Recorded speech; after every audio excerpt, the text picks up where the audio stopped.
तो दोस्तों, तो आप सभी को हमारे इस YouTube चैनल में स्वागत है। तो आज हम लोग NTPC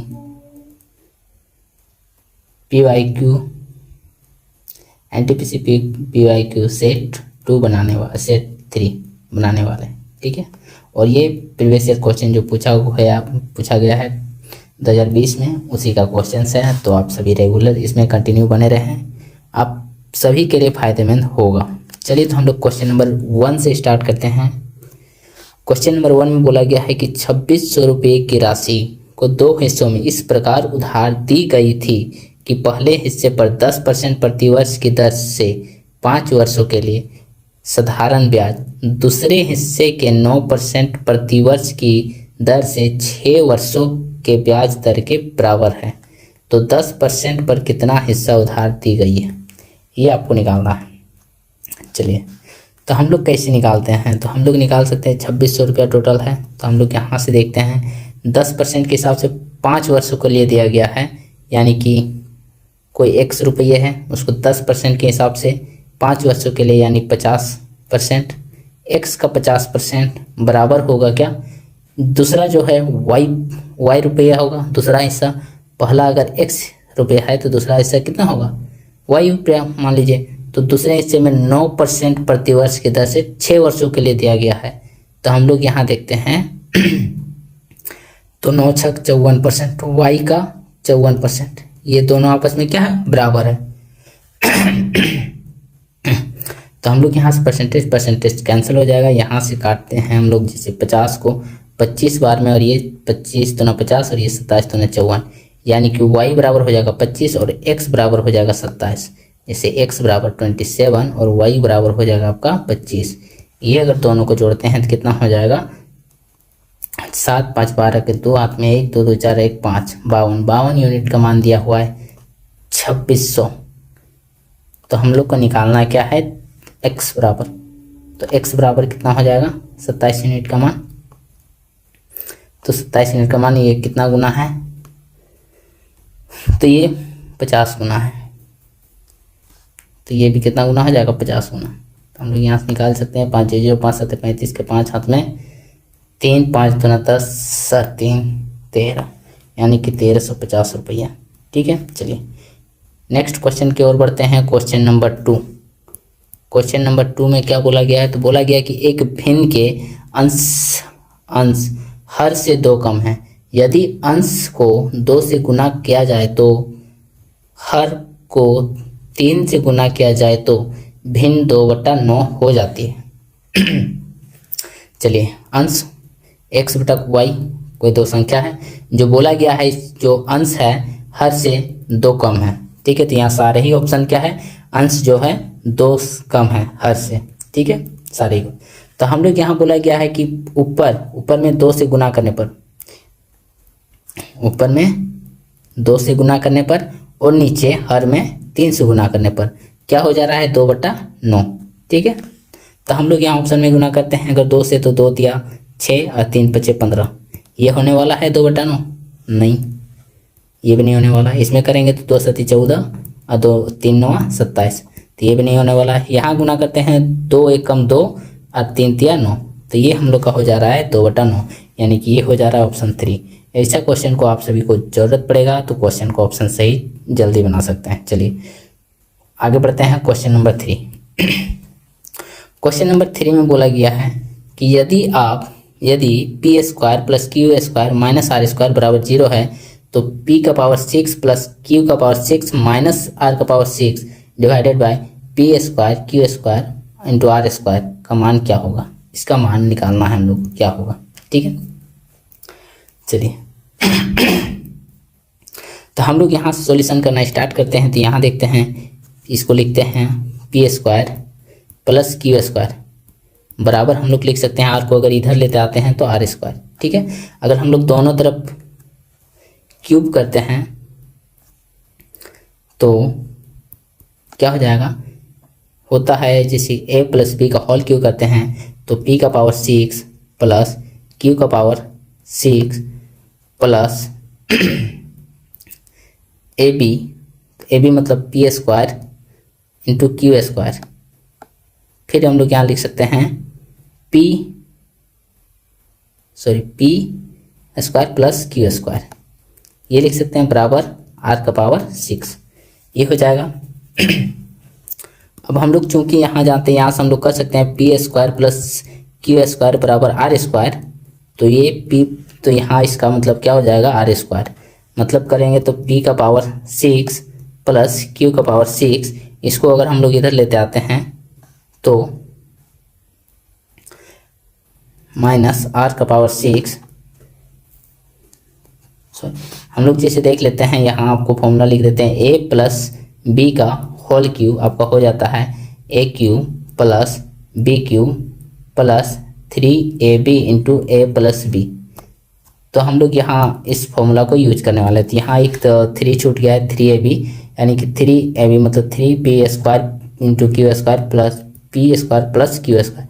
तो यहाँ हम लोग 3 सॉरी ये यहाँ आ गया है, और इसको अगर हम लोग इधर लेते आते हैं तो -3p square q square into r square होने वाला है।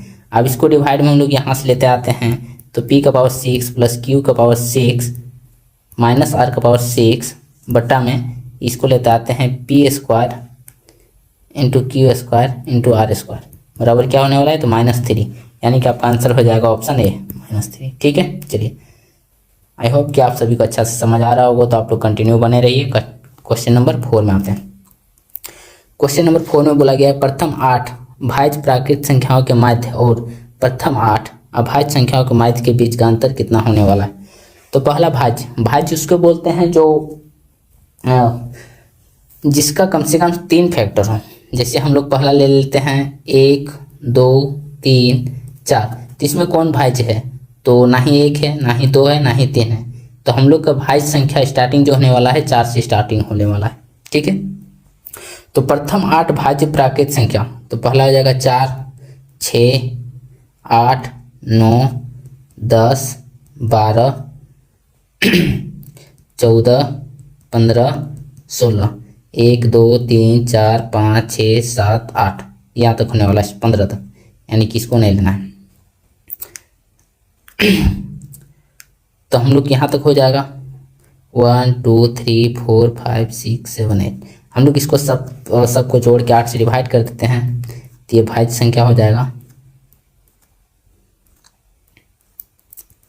ठीक है, तो इसको जोड़ने पर क्या आ जाएगा, तो 4 6 10 10 8 18 18 9 27 27 10 37 37 और 12 37 और 12 49 49 4 53 63 63 5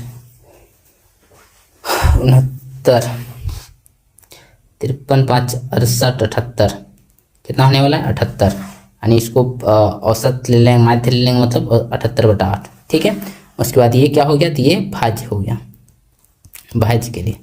और हम लोग को लेना है अभाज्य संख्याओं के माध्य। तो अभाज्य संख्या आप लोग को पता होगा, अभाज्य किसको बोलते हैं, जिसका मात्र 2 फैक्टर है, वो समय में और उसका 1 से डिवाइड हो। जैसे कि प्रथम अभाज्य संख्या 2 है, इसका फैक्टर 1 और 2, यानी कि जिसका 2 ही फैक्टर हो। तो प्रथम हम लोग ले लेते हैं, तो क्या हो जाएगा 2 + 3 + 5 + 7 + 11 + 13 + 17 1 2 3 4 5 6 7 8। ठीक है, अब हम लोग इसको जोड़ लेते हैं, तो कितना हो जाएगा 2 3 5 5 10 10 7 17 17 28 28 3 31 31 41 41 7 48 48 58 58 और 9 67 10 77 77/8 हो जाएगा। ये दोनों का डिफरेंस निकालेंगे तो 78/8 माइनस 77/8, इसका डिफरेंस क्या हो जाएगा, तो 1/8। तो आपको ऑप्शन नंबर 4 हो जाएगा आंसर। ठीक है, चलिए नेक्स्ट क्वेश्चन बढ़ते हैं। Question number 5। क्वेश्चन नंबर 5 में बोला है एक संख्या में 40% की वृद्धि हुई और उसके बाद 40% की कमी आई, तो प्रतिशत में संख्या में शुद्ध परिवर्तन ज्ञात कीजिए। तो कभी भी आपको x% की वृद्धि होती है, फिर x% की कमी होती है, तो आपको उसमें सक्सेसिव लगाना है। सक्सेसिव जैसे कि या तो फिर a और b, ये दोनों में सक्सेसिव लगाना है, एक प्लस माइनस में दोनों में सक्सेसिव लगाना है। तो हमेशा होगा a + b + AB/100%, ये हमेशा परसेंट होगा। ठीक है, चलिए ऐसे लगाना। तो हम लोग x% के हो गया, तो हम लोग यहाँ से करेंगे x कितना दिया हुआ है आपका 40, या फिर हमेशा x% की कमी और बढ़ती देगी तो हमेशा x² की कमी होने वाली है, ठीक है, x² बटा 100 ये कमी होने वाली। तो हम लोग यहाँ से कर लेते हैं, तो ये सक्सेसफुल लगाते हैं 40 माइनस एक प्लस में एक माइनस में, तो 40 प्लस माइनस माइनस 40 गुना 40 बटा में 100 ये होने वाला। तो यहाँ से हम लोग कैलकुलेशन करते थे, ये कैंसिल आउट हो जाएगा यहाँ से, तो ये 0 से 0 कैंसिल हो जाएगा, तो 4 4 16 यानी कि माइनस का 16 यानी कि कमी दिखा रहा है, यानी कि 16% की कमी होने वाली है, ठीक है। चलिए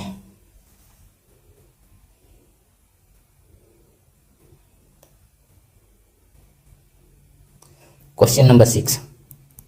क्वेश्चन नंबर 6 में क्या हुआ है, वह सबसे छोटी संख्या कौन सी है जिसे 4 अंकों की सबसे छोटी संख्या से घटाया जाना चाहिए ताकि यह एक पूर्ण वर्ग संख्या बन जाए, ठीक है। तो हम लोग 4 अंकों की सबसे छोटी संख्या लेते हैं, तो क्या हो जाएगा 1000। 4 अंकों की सबसे छोटी संख्या क्या है 1000।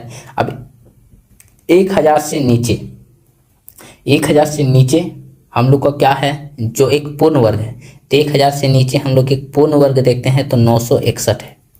क्या है 961, ये किसका स्क्वायर है तो 31 का स्क्वायर है, ठीक है।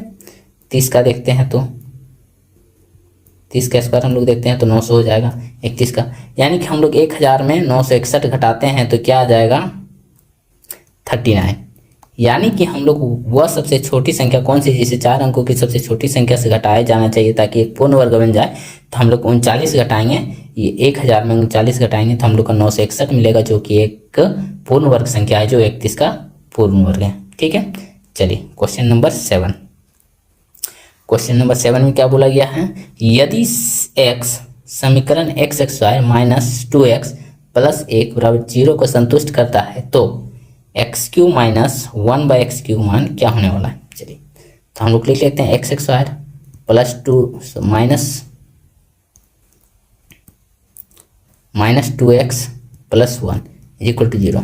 हम लोग इसको कैलकुलेशन करते हैं तो क्या हो जाएगा, x दोनों तरफ x से डिवाइड करने पर x minus 2 plus 1/x equal to 0, दोनों तरफ x से डिवाइड कर दें, फिर हो जाएगा x plus 1/x equal to क्या हो जाएगा 2, ठीक है।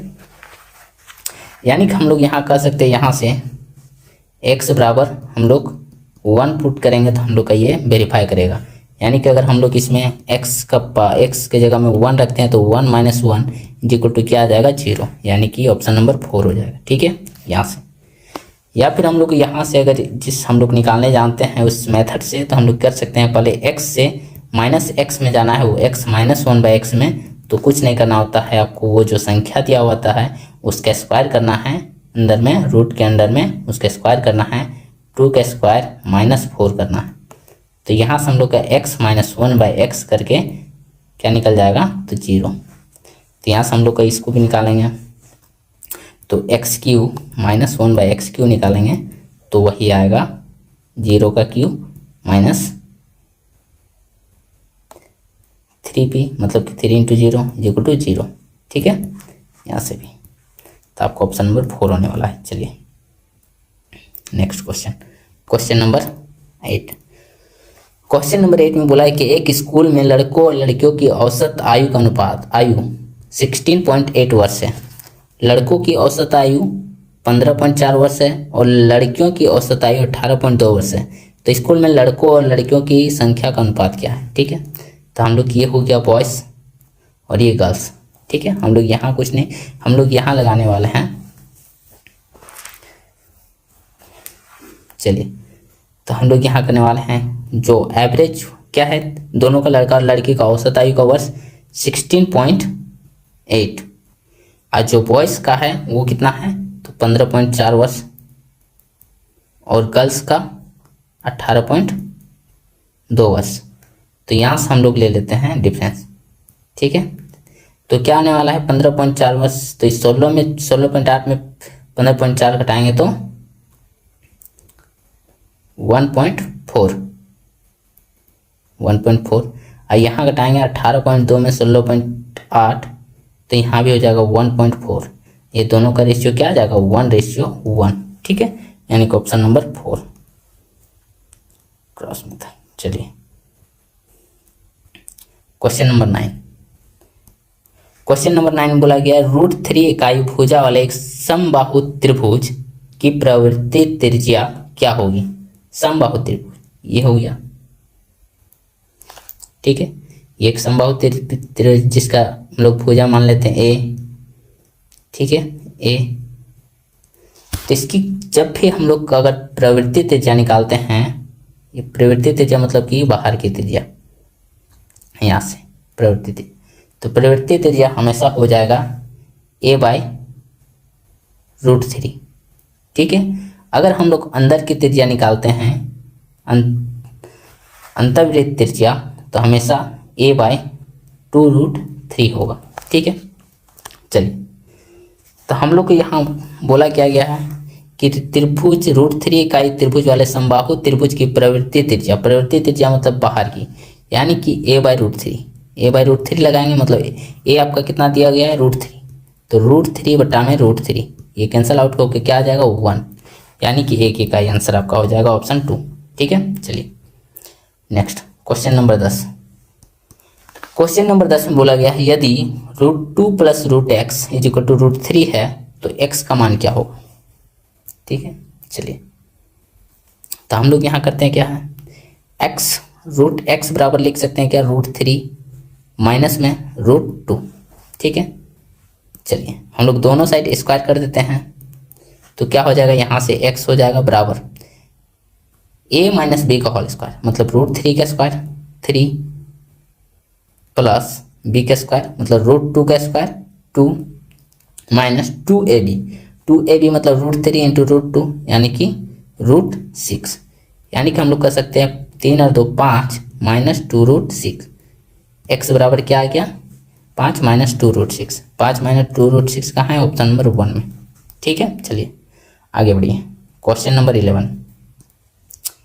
आई होप कि आप सभी को यहाँ तक क्वेश्चन समझने में कोई दिक्कत ना हो। चलिए आगे बढ़ते हैं।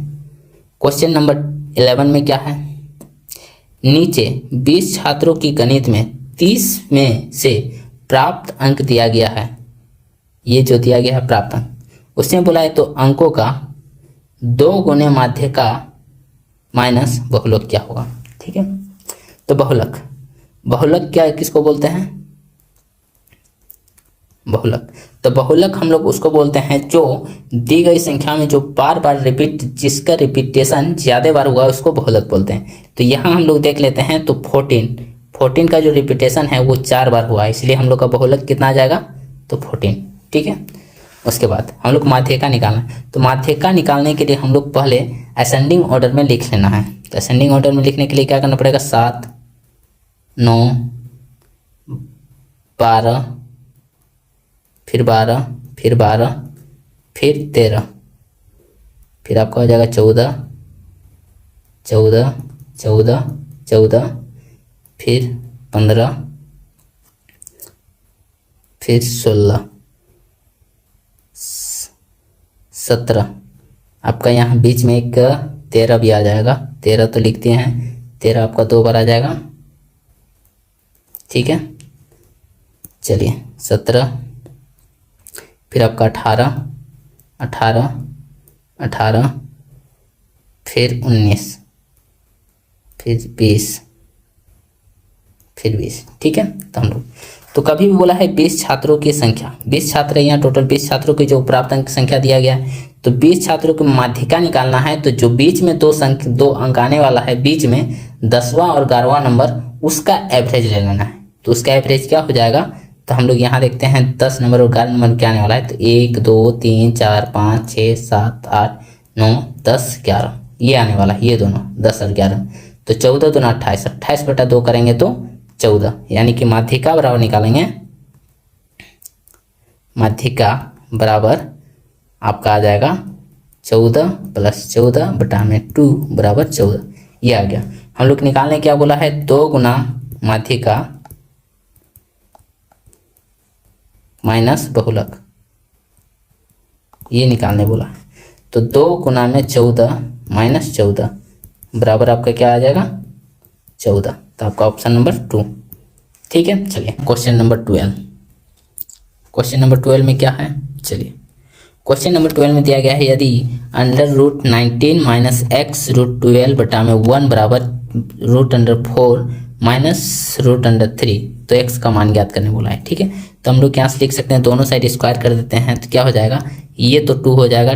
ठीक है, इसको 2 ले लेते हैं तो यहाँ से हो जाएगा, ये तो निकल जाएगा, तो आपको निकल जाएगा 19 माइनस का एक्स √12 बराबर ये 2, तो 2 का स्क्वायर करेंगे तो क्या हो जाएगा 4 प्लस √3 का स्क्वायर करेंगे 3 माइनस ए माइनस बी का अगर होल स्क्वायर करते हैं तो आपका A square plus B square minus 2ab। ठीक है, ये यूज करें यहाँ तो -2ab मतलब कि आपका हो जाएगा 2 √2 दूना 4 2 दूना 4 √3। ठीक है, ये हो जाएगा। अब हम लोग यहाँ से करते हैं 4 3 7, 19 में अगर 7 घटाते हैं तो कितना हो जाएगा 12 बराबर ये आपका इधर आ जाएगा तो प्लस एक्स √12 माइनस 4√3। ठीक है, हम लोग अगर यहाँ से करते हैं तो ये निकल जाएगा आपका, एक इसको निकाल सकते हैं हम लोग 12 में इसके घटे एक्स बराबर हम लोग लिख सकते हैं एक्स √12 बराबर हम लोग लिख सकते हैं 12 प्लस 4√3। ठीक है, उसके बाद यहाँ से इसको डिवाइड करते हैं तो ये एक्स बराबर क्या हो जाएगा 12, इसको 2√3 लिख सकते हैं, 12 माइनस 4√3 बट्टा में 2√3। ठीक है, चलिए हम लोग यहाँ से सॉल्यूशन करते हैं तो ये अगर 2 से कैंसिल करते हैं तो ये 2 से कैंसिल हो जाएगा, 2 छक 12 2 दूना 4। ठीक है, इसको हर पर में करते हैं √3 बटा में √3, तो यहाँ से हम लोग लिख सकते हैं ये मल्टीप्लाई हो जाएगा तो √3, तो 6√3 माइनस में 3 दूना 6 बटा में ये इधर आ जाएगा तो क्या हो जाएगा प्लस में हो जाएगा। ठीक है, ये प्लस में हो जाएगा, तो ये प्लस में, तो ये 3 √3 इंटू √3 3, तो यहाँ से इसको काटेंगे तो 3 दूना 6 3 दूना 6 यानी कि 2 प्लस में 2√3 आपका ये हो जाएगा, तो ऑप्शन नंबर 3 आपका आंसर हो जाएगा। ठीक है, चलिए आगे बढ़ते हैं। Question number 13। क्वेश्चन नंबर 13 में क्या बोला गया है, तो हम लोग देखते हैं ए एक कार्य को 20 दिनों में पूरा कर सकता है और बी अकेले उसी कार्य को 30 दिनों में पूरा कर सकता है। ठीक है, ए अकेले कितना दिन में कर सकता है 20 दिन में, और बी अकेले उसी कार्य को कर सकता है 30 दिनों में। तो बोला है कि ए को पूरा होने से पहले छोड़ना पड़ता है और अंतिम 5 दिनों का कार्य बी ने अकेले किया, तो कार्य को पूरा करने में कुल कितना दिन लगा। ठीक है, तो हम लोग क्या करते हैं, तो यहाँ टोटल काम हम लोग कितना हो जाएगा 60, तो बी 3 के एफिशिएंसीज करेगा और बी ए 3 के एफिशिएंसी करेगा, बी 2 का एफिशिएंसीज करेगा।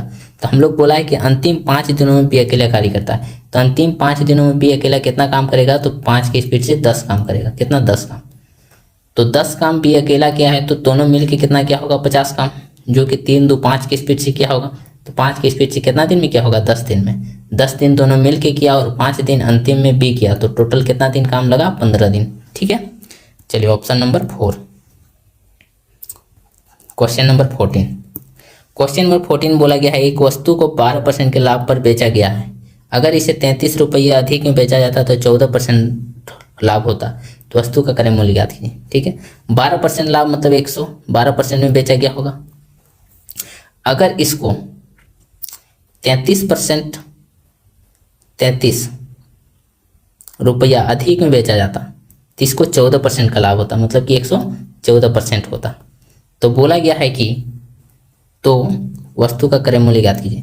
तो यहाँ से हम लोग 2% का मान निकल जाएगा, कितना हो जाएगा, तो 2% का मान हम लोग निकल जाएगा 33, तो 100% निकालने के लिए कितना गुना 50 गुना, यानी कि यहाँ भी 50 गुना हो जाएगा, यानी 33 1650 1650।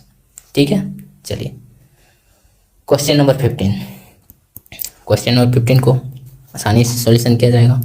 चलिए, तो यहाँ हम लोग सॉल्यूशन कैसे करना है, 2 से 2 कट गया यानी कि 1/3 माइनस का, इसको यहाँ का सॉल्यूशन करते हैं तो 1/6 प्लस 5/6, तो 1/6 प्लस 5/6 यहाँ से हो जाएगा आपका ये देखेंगे तो 6/6 इज इक्वल टू 1, 1, तो ये हो गया 1 और 1 को यहाँ मल्टीप्लाई कीजिएगा तो 3/4, यानी कि 1/3 माइनस 3/4 गुना में ये 4/21, तो ये 4 से 4 कैंसिल, 3 से 3 सते 21, यानी कि 1/3 माइनस 1/7। इसको सॉल्यूशन करते हैं, 7 एकम 7, 3 एकम 3, 7 माइनस 3/21, यानी कि 4/21, ऑप्शन नंबर 1। ठीक है, चलिए क्वेश्चन नंबर 16। क्वेश्चन नंबर 16 बोला है कि एक ABC एक समबाहु त्रिभुज है। चलिए ठीक है, ABC एक समबाहु त्रिभुज है, ABC एक समबाहु त्रिभुज है। PQR क्रमशः AB, PQR क्रमशः AB, BC और AC की मध्य बिंदु है। त्रिभुज की भुजा की लंबाई 4 सेंटीमीटर है, यहाँ से यहाँ तक कितना है 4 सेंटीमीटर, 4 सेंटीमीटर। तो त्रिभुज PQR की क्षेत्रफल क्या होगा? त्रिभुज PQR का क्षेत्रफल क्या होगा? ठीक है, तो यहाँ से ये जो होता है ये 1/4 हो जाएगा। ठीक है, ये जो त्रिभुज ABC का क्षेत्रफल होगा, त्रिभुज PQR का क्षेत्रफल बराबर त्रिभुज ABC का क्षेत्रफल का 1/4 होगा। ठीक है, तो पहले ABC का क्षेत्रफल हम लोग निकालेंगे तो क्या हो जाएगा, तो समबाहु त्रिभुज का क्षेत्रफल क्या होता है?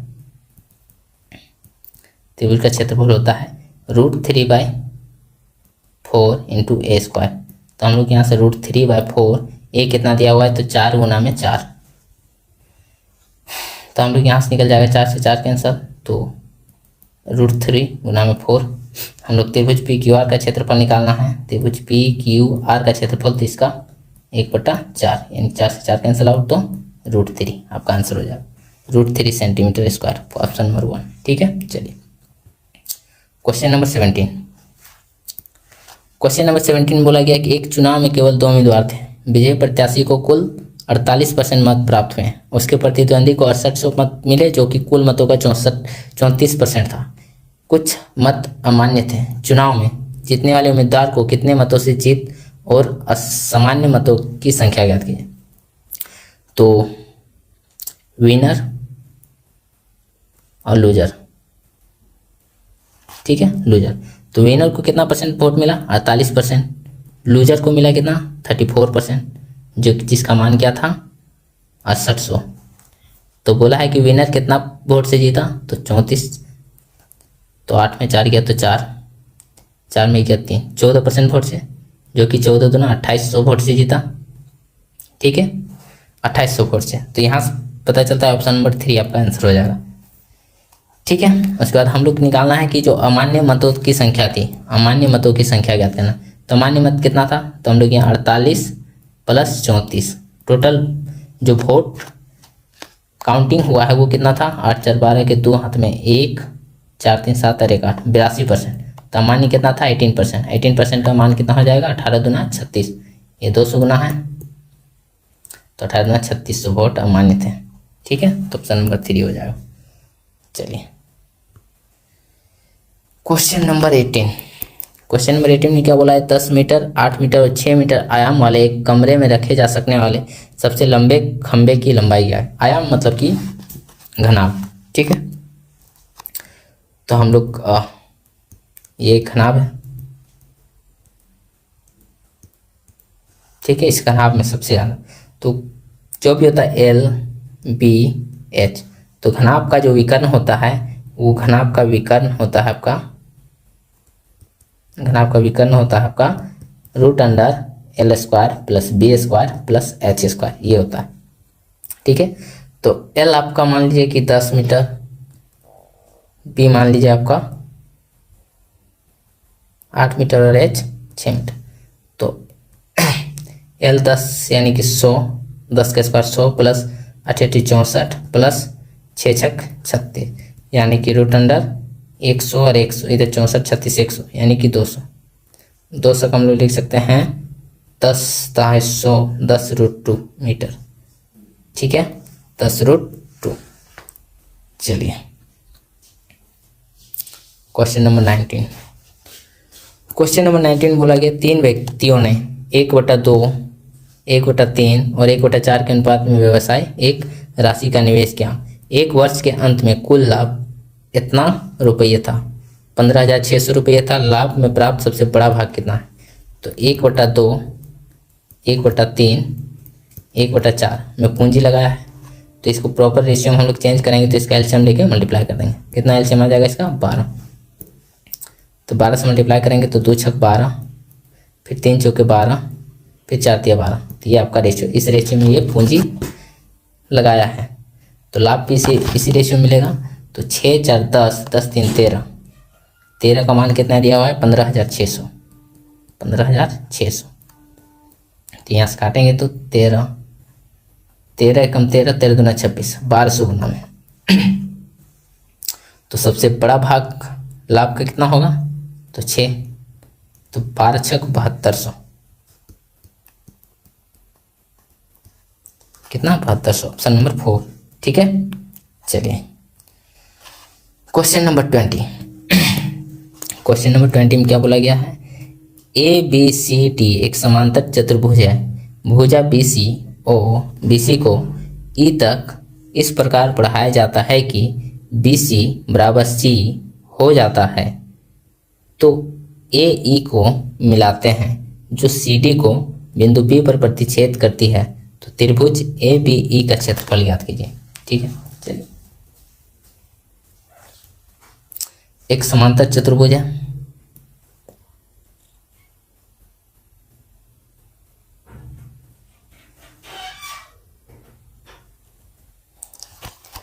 ठीक है।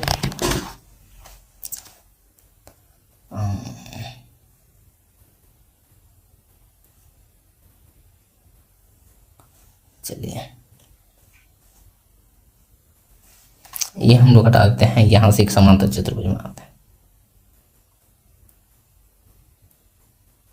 ये एक समांतर चतुर्भुज है जो कि ए बी सी डी, क्या बोला है? सॉरी, इस प्रकार नहीं होगा। ए बी सी डी बोला गया है कि BC को ई तक बढ़ाया जाता है। ठीक है, ये जो BC है इसको ई तक बढ़ाया जाता है। कहाँ तक? ई तक बढ़ाया गया। फिर बोला है इस प्रकार बढ़ाया जाता है कि BC बराबर C। फिर बोला ए ई को मिलाते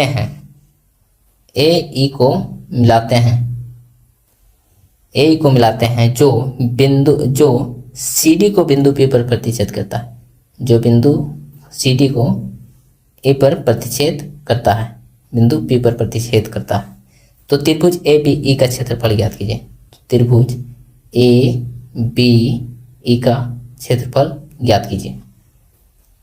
ठीक है, ये तो त्रिभुज ABE का क्षेत्रफल क्या हो जाएगा? तो ऑप्शन नंबर 4 हो जाएगा। आप इसको सॉल्यूशन करके बताइएगा कि कैसे सॉल्यूशन होगा। ठीक है, चलिए हम लोग आगे बढ़ते हैं क्वेश्चन नंबर 21 में।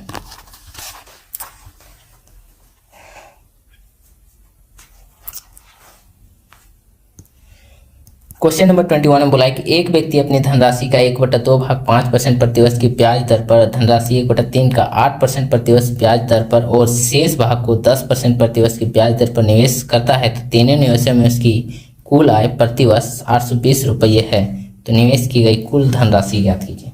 ठीक है, तो 1/2 में 5%, 1/3 में 8% और जो बाकी बचा है उसमें 10% का निवेश करता है। ऐसे टोटल मिलता है कितना है? 820 रुपये सालाना। तो निवेश की गई कुल राशि ज्ञात करने बोला है। ठीक, तो हम लोग देख लेते हैं 1/2, 1/3 दोनों कैसे मानते हैं तो 6। हम लोग टोटल निवेश कितना गए हैं? 6 यूनिट में। तो 1/2 ये ले लेता है, यानी कि हम लोग यहाँ से कैलकुलेशन करें 6 का 1/2, तो ये 3 यूनिट। इसका 6 का 1/3 यानी कि 2 यूनिट। तो 3 2 5 हो गया, तो इसका कितना होगा 1/6 यानी कि 1 यूनिट। ठीक है, तो 3 × 5 = 15%, हम लोग देखते हैं। तो 3 × 5 = 15%,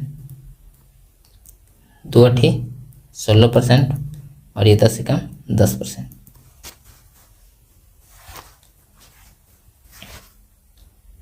तो हम लोग यहाँ से देखते हैं, तो 15 16 31 31 और 10 41, 41% का मान कितना है 820। ठीक है, तो 100% का मान कितना हो जाएगा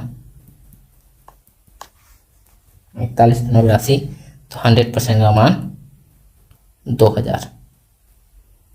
ठीक है, 2000 गुना में हम लोग टोटल कितना था 6 बार, तो गुना 6, तो 6 दुना 12,000 रुपये टोटल कुल निवेश की गई राशि कितनी थी 12,000। ठीक है, ऑप्शन नंबर 2। चलिए क्वेश्चन नंबर 22। क्वेश्चन नंबर 22 में क्या बोला गया है, तो ए एक काम को 12 दिनों में पूरा कर सकता है, बी ए से 20% कम दक्ष है। ए 12 दिन में कर सकता है, बी जो कि ए से 20% कम दक्ष है, मतलब कि 20% का फ्रैक्शन कितना हो गया ए बी, फ्रैक्शन 1/5, मतलब कि ये 5 दिन में काम कर सकता है, तो ये 5 की स्पीड से काम कर सकता है, तो ये 4 की स्पीड से। तो 5 की स्पीड से काम करने के लिए अगर ये 4 दिन समय लेता है तो ये 5 दिन समय लेगा। ठीक है, और ये 4 दिन का समय लेता है, तो 4 का वैल्यू कितना दिया हुआ है 12, जो कि 3 गुना है, तो ये भी कितना गुना होगा 3 गुना, तो कितना दिन समय लेगा बी 15 दिन। यानी कि क्वेश्चन में जो बोला गया है कि बी द्वारा काम पूरा करने में दिया गया दिनों की संख्या कितना होगा, तो 5 दिया 15 दिन। ठीक है, ऑप्शन नंबर 4। चलिए आगे बढ़ते हैं, क्वेश्चन नंबर 23। क्वेश्चन नंबर 23 में क्या बोला गया है, किसी प्राकृत संख्या n के लिए 6 का पावर n माइनस 5 का पावर n का अंतिम अंक हमेशा क्या होगा। ठीक है, 6 का पावर n माइनस 5 का पावर n का अंतिम अंक क्या होगा। ठीक है, तो हम लोग पुट करते हैं 1, अगर n के जगह हम 1 रखते हैं तो 6 - 5, तो क्या हो जाएगा 1। ठीक है, अगर 6 के जगह हम 2 रखते हैं तो 6 का पावर 6, 6 का पावर 2 माइनस 5 का पावर 2, कितना हो जाएगा 6 × 36 माइनस 25 = 11। ठीक है, अगर 6 का पावर 3 रखते हैं माइनस 5 का पावर 3, तो 6 का पावर 3 216 माइनस 125 बराबर 1, 11 में 2 गया तो 9, मतलब 91। तो हमेशा जो यूनिट डिजिट आपको दिख रहा होगा, यूनिट डिजिट वो हमेशा क्या रहा है 1, यानी कि ऑप्शन नंबर 4 होगा। ठीक है, यानी 6 का पावर n माइनस 5 का पावर n का अंतिम अंक हमेशा क्या होगा 1 होगा, ऑप्शन नंबर 4। चलिए आगे बढ़ते हैं। ठीक है, क्वेश्चन नंबर 24। क्वेश्चन नंबर 24 में बोला गया कि ए द्वारा 2001 में अर्जित राजस्व 6300 करोड़ रुपये हैं, और 2010 में 8100 करोड़ रुपये, और 2015 में 10,800 करोड़ रुपये। तो 2001 से 10 के बीच में और 2010 से 15 के बीच में राजस्व में वृद्धि का अनुपात ज्ञात कीजिए। तो 2001 में कितना था 6300, और 2010 में कितना हो गया तो 8100। 2001 2010 और ये 2015। तो 2010 में कितना था 8100, 2015 में कितना हो गया है तो 10,800। तो 2001 से 2010 में वृद्धि कितना हुआ है, तो आप लोग देख लेते हैं 0 0, 11 में 3 गया तो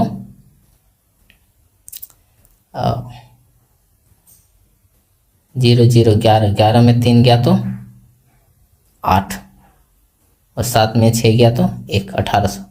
अब फिर 2010 से 2015 में कितना वृद्धि हुआ है तो 0 0, 8 में 1 गया तो 7, और 10 में 8 गया तो 27।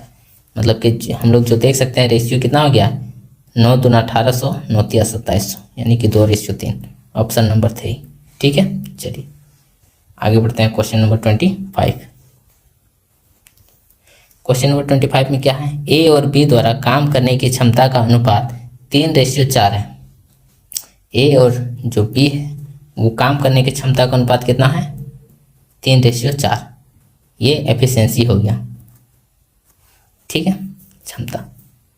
तो बोला है कि ए 12 दिन में काम कर लेता है, तो एफिशिएंसी हो गया। तो ये टाइम कितना हो जाएगा, डेज कितना लेगा, तो 4:3 लेगा, ठीक है, इसका अपोजिट। तो बोला है कि ए काम पूरा करने में कितना दिन लेता है, 12 दिन। ए काम पूरा करने में कितना लेता है, 12 दिन। तो बी द्वारा समान काम को पूरा करने में कितना दिन लेगा, ठीक है। तो ए कितना दिन लेता है, 4 दिन। 4 यूनिट का मतलब 12 दिन, 3 गुना। तो बी कितना लेगा, ये भी 3 गुना लेगा, यानी कि 3 या 9 दिन, ठीक है। कितना दिन, 9 दिन। Option number 2। चलिए, ठीक है। Question number 26।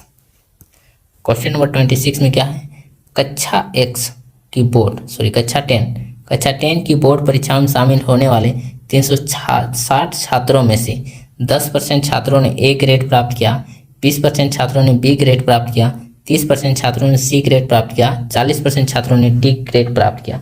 दिए गए विपरीत आलेख से ग्रेड ए और ग्रेड बी प्राप्त करने वाले छात्रों की कुल संख्या ज्ञात कीजिए, ठीक है। तो ग्रेड ए ये है 10% और ग्रेड बी 20%, मतलब टोटल 30%।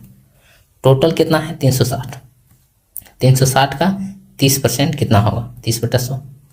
तो 1010, यहाँ से 1010, यानी कि 36 दिया 108, 108 हो जाएगा। ऑप्शन नंबर 2 आपका आंसर, ठीक है। चलिए, क्वेश्चन नंबर 27।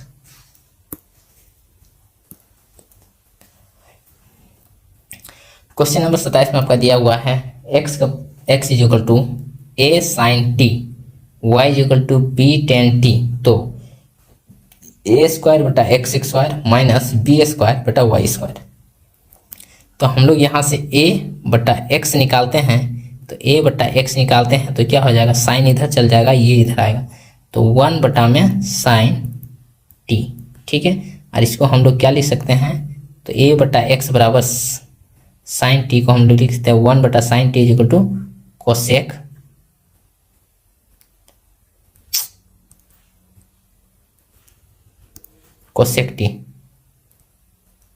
t, ठीक है।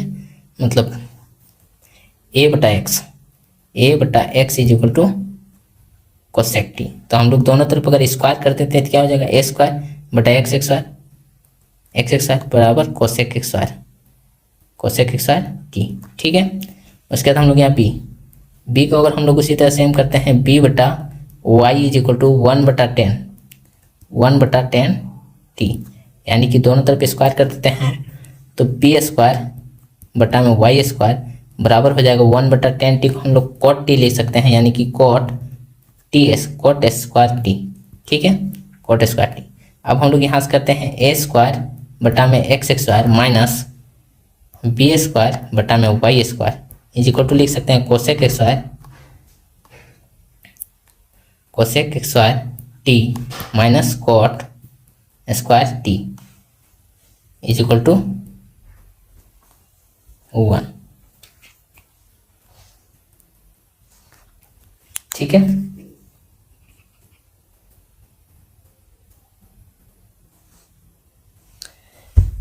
क्योंकि हम लोग जानते हैं cosec square theta minus cot square theta = 1 होता है, ठीक है। तो आपका ऑप्शन 2 हो जाएगा, 1 आंसर, ठीक है। चलिए, क्वेश्चन नंबर 28। क्वेश्चन नंबर 28 में क्या है, 0.3 गुना 0.3 प्लस 0.03 गुना 0.03 माइनस 0.6 को हम लोग लिख सकते हैं 2 गुना में 0.3 गुना में 0.03। ये आपका p बराबर दिया गया और q बराबर आपका दिया हुआ है 0.54। तो p बटा q का मान ज्ञात करने बोला है, ठीक है। तो हम लोग देख सकते हैं ये a ये b गुना में 2 गुना में a b, ठीक है।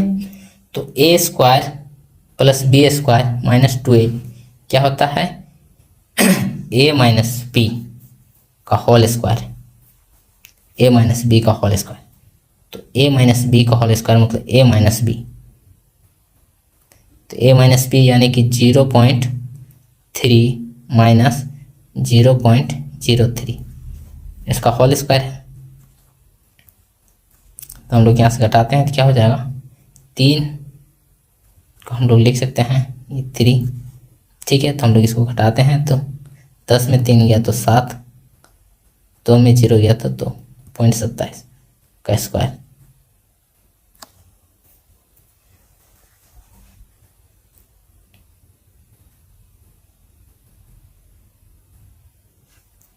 अब 0.27 का स्क्वायर हम लोग करते हैं तो 0.0729 हो जाएगा, ठीक है। मतलब ये आपका हो जाएगा, ये आपका निकल गया P बराबर, और Q बराबर क्या दिया हुआ है 0.54। तो P बटा Q करेंगे तो 0.0729 बटा में 0.54, ठीक है। इसको सॉल्यूशन करना है।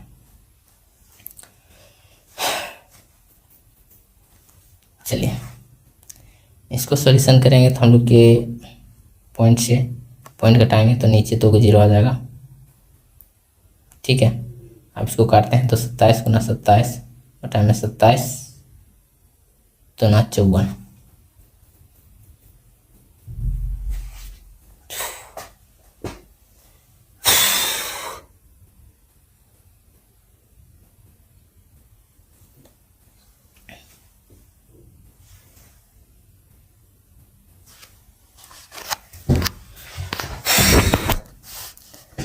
चलिए इसको अब हम लोग कर सकते हैं, 2 से इसको काटेंगे तो 2 एकम 2, 2 तिया 6, 2 बचे 10, यानी कि यहाँ से आपका आ जाएगा क्या, तो आपका आ जाएगा 0.135, ऑप्शन नंबर 3। चलिए क्वेश्चन नंबर 29। क्वेश्चन नंबर 29 आज के लिए आप लोग के लिए होमवर्क रह जाएगा, तो आप लोग इसको अच्छा से देखिएगा, ठीक है। क्वेश्चन नंबर 29 ये आपको बना के कमेंट करना है। चलिए क्वेश्चन नंबर 30 को भी आप लोग होमवर्क रख लीजिए। चलिए ये दोनों क्वेश्चन का आप लोग का आंसर जो है वो कमेंट बॉक्स में लिखना है, ठीक है। चलिए तो आप सभी कंटिन्यू बने रहिए, क्योंकि ये जो चल रहा है NTPC सीरीज चल रहा है वो भी PYQ यानी कि जो क्वेश्चन पिछला बार में 2020 में पूछा गया है उसका क्वेश्चन सीरीज चल रहा है। तो आप सभी जरूर कंटिन्यू देखते रहें और ज़्यादा से ज़्यादा शेयर करें, क्योंकि मोटिवेट होकर और भी अच्छी अच्छी वीडियो आएगी। चलिए यहाँ तक देखने के लिए थैंक यू, आपका दिन शुभ हो।